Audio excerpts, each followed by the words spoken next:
Hello दोस्तों, स्वागत है आपका हमारे यूट्यूब चैनल में। एक बार से फिर से हाजिर हूँ आप लोग के सामने एक नया वीडियो लेके। ठीक है, ये आप लोग का है यूनिट 3 है, जिसका नाम है इंडियन इकोनॉमी। इसका आपका पार्ट 2 वीडियो ये वाला है। ठीक है, पार्ट 1 वीडियो भी पहले हमने अपलोड कर दिया है, आप लोग जाके देख सकते हैं। तो चलिए बिना देर किए शुरू करते हैं इस सेशन का क्वेश्चन पर। ठीक है, चलिए शुरू करते हैं पहले क्वेश्चन में।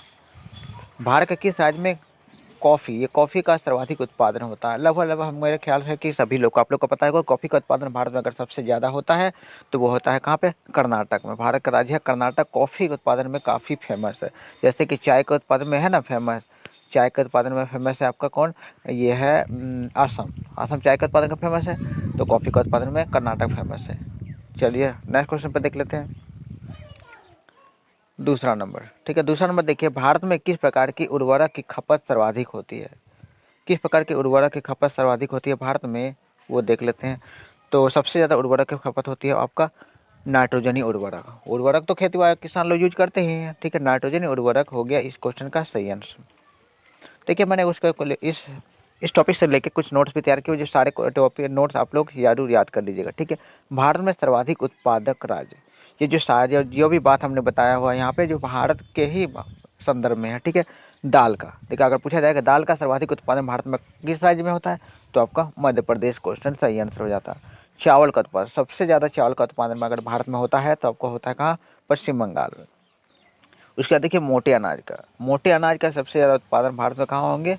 वो होते हैं राजस्थान में। उसके बाद आलू का उत्पादन आपका पश्चिम बंगाल में होता है। और रबड़ का उत्पादन तो आपका होगा आंसर केरल का।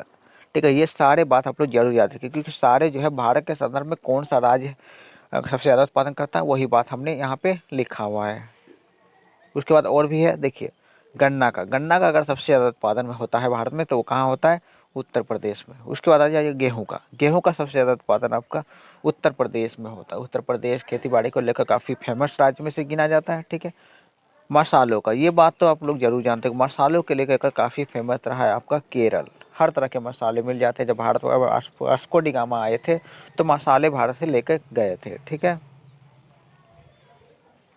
देखिए नेक्स्ट क्वेश्चन, भारत में चंदन की लकड़ी का सर्वाधिक वन कहाँ पर? यह सर्वाधिक वॉच को छूट गया। चंदन की लकड़ी का सर्वाधिक वन कहाँ पे पाए जाते हैं? तो आपको नीलगिरी के पहाड़ियों में मिल जाएंगे। ये नीलगिरी का पहाड़ी कहाँ पर है? वह है आपका तमिलनाडु में। ठीक है, तमिलनाडु। पुष्पा फिल्म तो जरूर सुने होंगे, आप लोगों ने देखे हैं। पुष्पा फिल्म में ही तो चंदन की लकड़ी का ही तो स्टोरी दिखाया गया है। ठीक है, आगे देखिए तीसरा क्वेश्चन में, भारत के कितने प्रतिशत भूमि पर वनों का विस्तार है? वन, अगर 100% अगर भारत का भूमि है तो 100% भूमि में मात्र 21.05% भूमि पर ही वन है। ठीक है, 29.505% भूमि पर ही भारत में वन है। चौथा देखिए, भारत प्रमुख आयातक है। ठीक है, आयात करता है, तो आयात किसका करता है? दलहनों का और तिलहनों का। ऑप्शन नंबर जो सी है, इन दोनों, ये क्वेश्चन आपका हो गया सही आंसर। यानी कि आयात करता है, खरीदता है दूसरे देशों से। बीटी बीज का संबंध है, बीटी बेसिलस थुरिंजिएंसिस, यानी कि जेनेटिक रूप से साइंटिस्ट लोगों ने ये बीज तैयार किया है। तो किससे संबंधित है? वो कपास से संबंधित होता है। ठीक है, चलिए बढ़ते हैं अगला क्वेश्चन की ओर।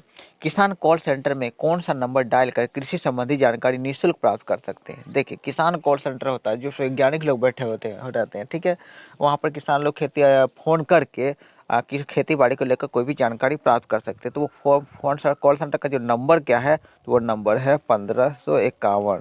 ठीक है, ऑप्शन नंबर क्या है? सी। चलिए नेक्स्ट क्वेश्चन देखते हैं, 7वां नंबर, नई राष्ट्रीय नीति 2000, राष्ट्रीय कृषि नीति है। यह राष्ट्रीय कृषि नीति 2000 का वर्णन किस रूप में किया गया है? तो राष्ट्रीय कृषि नीति 2000 का वर्णन आपका इंद्रधनुषी क्रांति के रूप में इसका वर्णन किया जाता है, इंद्रधनुषी क्रांति। चलिए बढ़ते हैं, फिर से नोट्स एक बार फिर से आ गया नोट्स। ये जो हमने जो नोट्स लिखा हुआ, नोट्स वाली बात पार्ट को आप लोग जरूर बढ़िया से याद रखिएगा। ठीक है, क्योंकि वैसे जो चीज़ होता है नोट्स ना, एक ही समय में मैंने कोशिश किया कि ज़्यादा चीज़ को एक ही जगह में कैप्चर किया जाए। देखो, विश्व का सबसे बड़ा, यहाँ पर विश्व को लेकर पढ़े पूछेंगे कि विश्व का दुनिया का सबसे बड़ा उत्पादन या फिर ऐसा कुछ होता है। देखिए, कॉफ़ी उत्पादक देश सबसे ज़्यादा अगर कॉफ़ी उत्पादन अगर भी दुनिया में करता है सबसे ज़्यादा, तो वो ब्राज़ील करता है। उसके बाद देखिए, चाय उत्पादन देश सबसे ज़्यादा चाय उत्पादन पूरा दुनिया में अगर चाय का उत्पादन सबसे ज़्यादा होता है तो वो चीन में होता है। भारत में जानते हैं असम में होता है। ठीक है, गेहूँ उत्पादन देश, गेहूँ के मामले में भी पूरे दुनिया में अगर सबसे ज़्यादा अगर उत्पादन के मामले में अगर राजा कह सकते हैं तो वह है चीन। ठीक है, आगे देखिए, आगे में क्या है कि सब्जी उत्पादन में भारत का स्थान है पहला। पूरे दुनिया में अगर सब्जी का अगर सबसे ज़्यादा उत्पादन करता है तो भारत पहले नंबर पे है। ठीक है, चाय का उत्पादन में भारत का स्थान है दूसरा, पहले स्थान पर तो चीन है, अब भारत है चाय का उत्पादन में दूसरे स्थान पर है पूरे दुनिया में। और फिर दूध उत्पादन में भी भारत पहले स्थान पर है, सब्जी उत्पादन में भी पहले स्थान पर है, दूध उत्पादन में भी पहले स्थान पर, सिर है चाय उत्पादन में दूसरे स्थान पर है। ठीक है, आठवां क्वेश्चन देखिए, भारत में किसके उत्पादन में आत्मनिर्भरता प्राप्त कर ली है। आत्मनिर्भरता प्राप्त कर लिया मतलब दूसरे देश से भारत को खरीदने की जरूरत नहीं पड़ती है। तो वो क्या चीज़ है, खाद्यान्न, उन्हें खाने वाले चीज़ जो होते हैं, जो भी खाद्यान्न खेती बाड़ी करते हैं हम लोग, वो दूसरे देश से हम लोग खरीदते नहीं हैं। हम लोग आत्मनिर्भर हो गए, हम अपना उत्पादन इसका खुद कर सकते हैं। 9 नंबर क्वेश्चन देखिए कि खाद्य एवं कृषि संगठन FAO फुल फॉर्म है फूड एंड एग्रीकल्चर ऑर्गेनाइजेशन, इसका फुल फॉर्म है। इसका जो हेड ऑफिस है, मुख्यालय है, वो आपको कहाँ पर मिलेंगे, वो आपको मिलेंगे रोम में, और रोम इटली में मिल जाएगा। ठीक है, आपको 10वां नंबर देखिए, औद्योगिक क्रांति सर्वप्रथम किस देश में हुआ था। औद्योगिक क्रांति सबसे पहले किस देश में हुआ था, इंग्लैंड में हुआ था। ठीक है, प्रथम औद्योगिक क्रांति बोलेगा तो भी इंग्लैंड होगा, दूसरी औद्योगिक क्रांति भी बोला जाएगा तो सब उसका भी आंसर आपका इंग्लैंड ही होगा। ठीक है,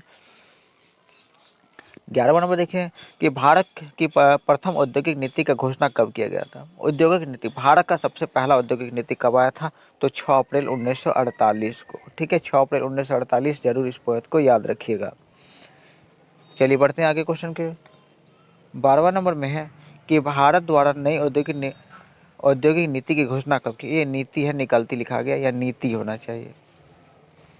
नई औद्योगिक नीति भाई, उससे पहले था पहली औद्योगिक नीति था, अब ये नई औद्योगिक नीति।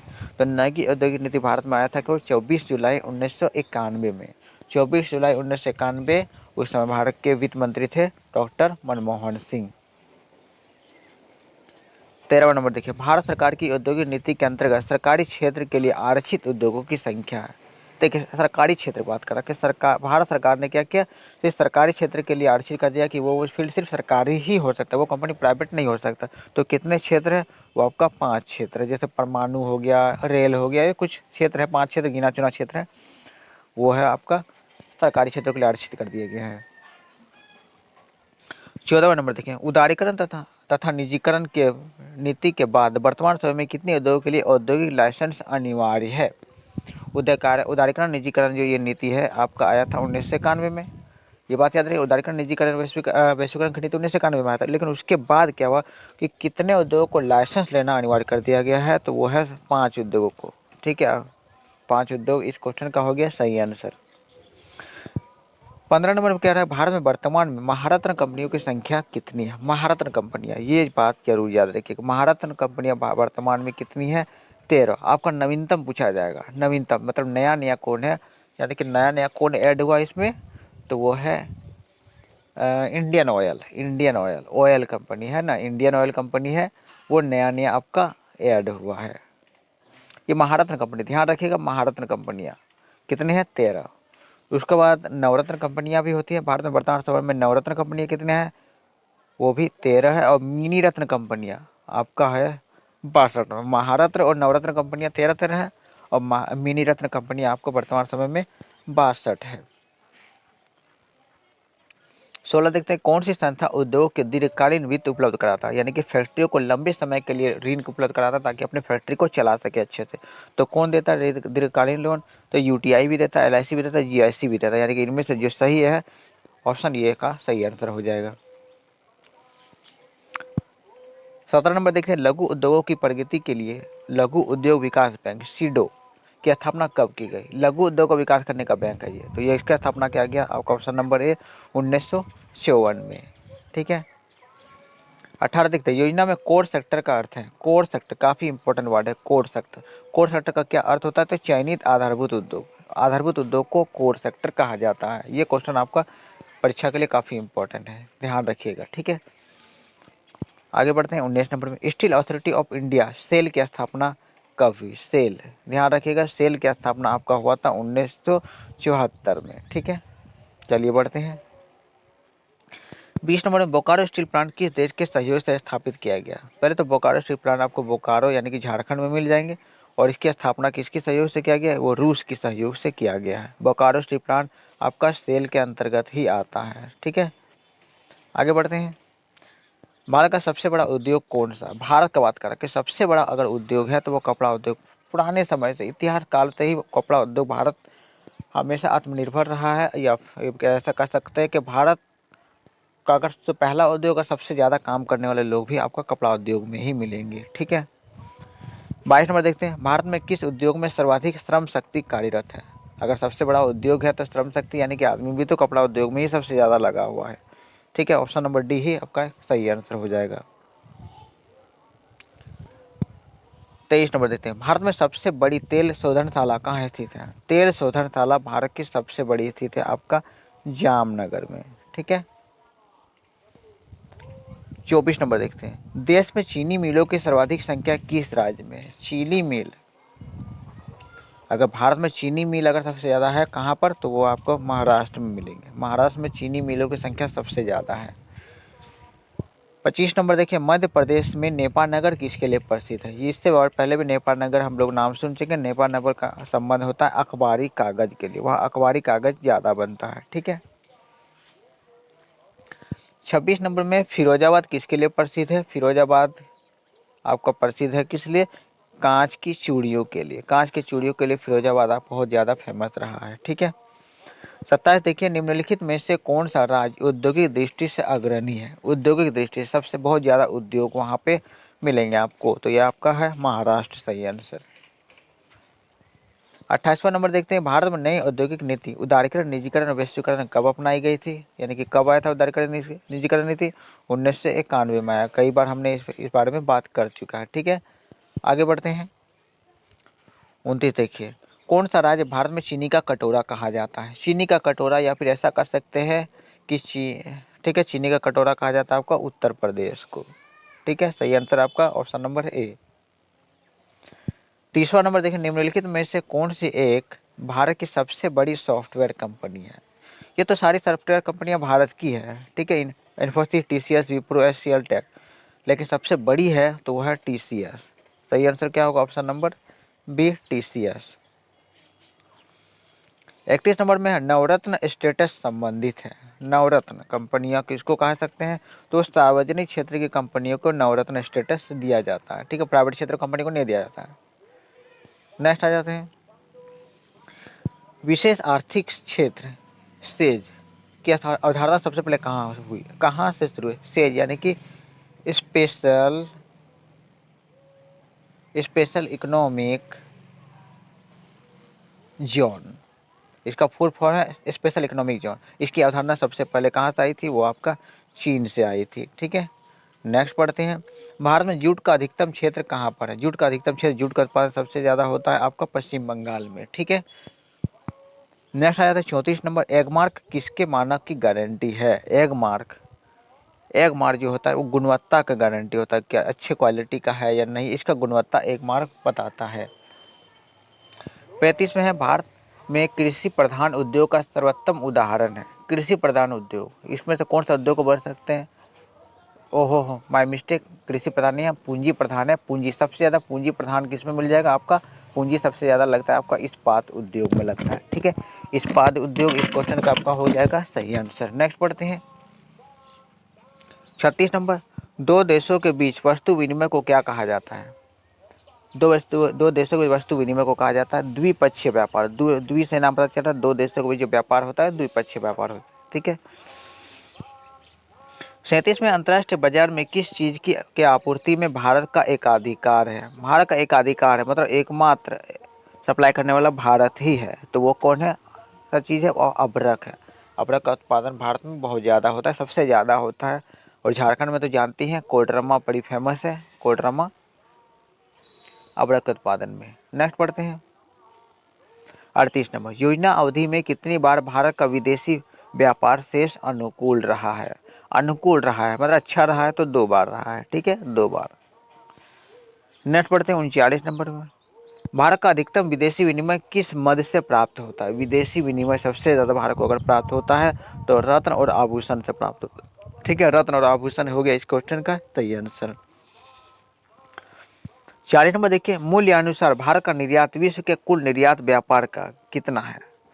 तो कुल निर्यात व्यापार निर्यात का है आपका 2%। ठीक है, 2% इस क्वेश्चन का हो गया सही आंसर। नेक्स्ट बढ़ते 41 नंबर में, भारत के निर्यात की वस्तु है। भारत निर्यात क्या करता है? भारत निर्यात करता है दूसरे देशों को, तो चाय का निर्यात करता है, क्योंकि चाय के मामले में भारत तो उत्पादन में पूरी दुनिया में दूसरे स्थान पर है। ठीक है, चीन के बाद, और कई देशों को यह चाय बिक्री भी करता है, बेचता भी है। इस क्वेश्चन को देखते हैं, भारत में आयात का अधिकतम भाग कहाँ से आता है? तो कहाँ से आता है? तो ओपेक से आता है, ओपेक। ओपेक से आता है आयात का अधिकतम भाग। ठीक है, नेक्स्ट आ जाते हैं 43 नंबर, भारत का अधिकतम विदेशी व्यापार किसके साथ है? सबसे ज़्यादा अगर भारत अगर दूसरे देश किसी देश के साथ व्यापार करता है तो वर्तमान समय में अमेरिका के साथ सबसे ज़्यादा व्यापार करता है। ठीक है, संयुक्त राज्य अमेरिका हो गया इस क्वेश्चन का सही आंसर। 44वां नंबर देखिए, निम्न में से किसी एक जगह मुक्त व्यापार क्षेत्र नहीं है। किस जगह जो है मुक्त व्यापार क्षेत्र नहीं है? तो वह है आपका तिरुवनंतपुरम। ठीक है, नेक्स्ट बढ़ जाते हैं 45वें नंबर में, भारतीय विदेश व्यापार संस्थान कहाँ स्थित है? विदेशी व्यापार संस्थान आपको मिल जाएंगे भारत के नई दिल्ली में। ठीक है, तो ये रहा दोस्तों आपका ये क्वेश्चन, आपका आखिरी क्वेश्चन था। उम्मीद है आप लोग को ये सेशन पसंद आया होगा। जरूर आप लोग वीडियो को लाइक सब्सक्राइब कर दिएगा, अपने दोस्तों में शेयर कर दीजिएगा। ठीक है, मिलते हैं नेक्स्ट वीडियो में।